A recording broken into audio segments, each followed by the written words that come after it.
always. Good afternoon, everybody. It's Irene from the Penetanguishene Public Library. Today we are talking about frogs and toads. Ontario has 13 species of frogs.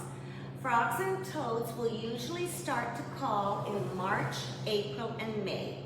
Spring peepers and wood frogs are the first species we hear in the spring, even when there's still some snow on the ground, followed by the larger frogs like bullfrogs and leopard frogs. The male frogs and toads sing a song to attract a mate, just like the birds. Each species has a unique song and a specific temperature and time during the spring when you can hear them.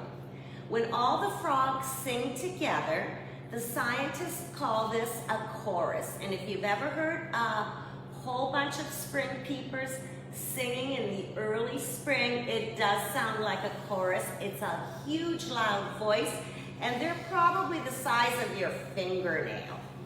The males travel to ponds and wetlands after they wake up from winter hibernation and start singing to attract the females.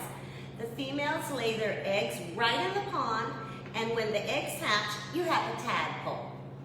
The frogs have a lot of predators: great blue herons, kingfishers and other birds, snakes, large fish, lizards, and even raccoons eat frogs. Frogs eat insects, which they catch with their long, sticky tongues. Frogs hibernate in the winter. Some frogs spend the winter at the bottom of a pond or wetland and bodies of water. Some will dig a hole into the earth for the winter and burrow in place.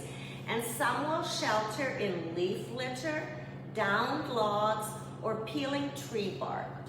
At this time of year, we see a lot of little leopard frogs because they've all grown over the course of the summer, and they're all over our lawns eating bugs and trying to survive before they hibernate in the winter.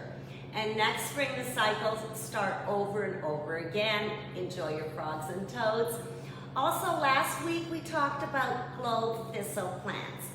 Thank you to Jeff Dusum for pointing out that the plant in the pictures that we posted was actually burdock. We appreciate the input and we defer to his expertise. So once again, we have materials on frogs and toads that circulate. You can go to our data, e-resources, science reference site. There's a wealth of information there. Enjoy and happy Monday, everybody. Thank you.